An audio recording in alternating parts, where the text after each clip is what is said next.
El 15 de noviembre del año 1581, Iván el Terrible se cruzó en una estancia de su palacio de Moscú con Helena, su nuera.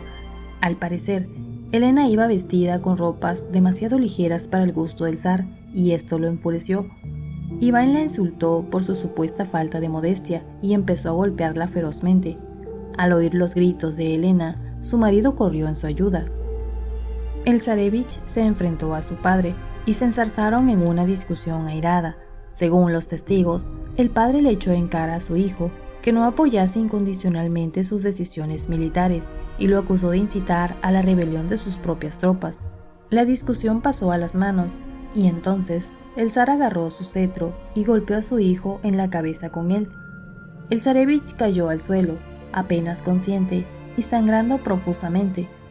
Algunas fuentes afirman que el zar, horrorizado por su propia furia, exclamó: «He matado a mi hijo». Durante los días siguientes, Iván el Terrible se encomendó a todos los santos para que ayudasen a su hijo a sobrevivir. Pero fue inútil. 4 días después, el 19 de noviembre, Iván Ivanovich, su único heredero viable, murió. Y eso no era todo. Helena perdió al bebé que esperaba a causa de los golpes de su suegro.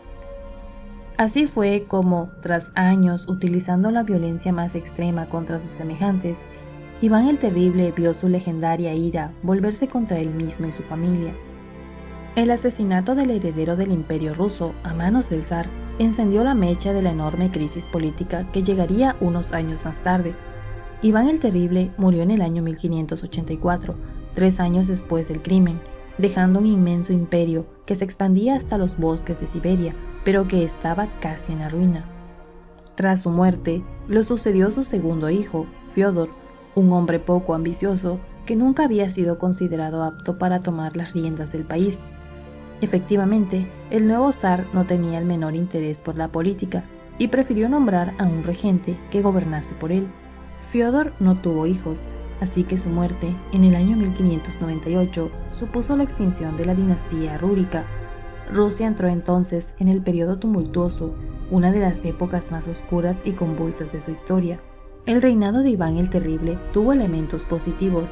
Intentó acercar Rusia a Europa, como haría también Pedro el Grande. Impulsó el desarrollo cultural del país, reorganizó la administración y el ejército, y conquistó territorios que ampliaron enormemente las fronteras del estado.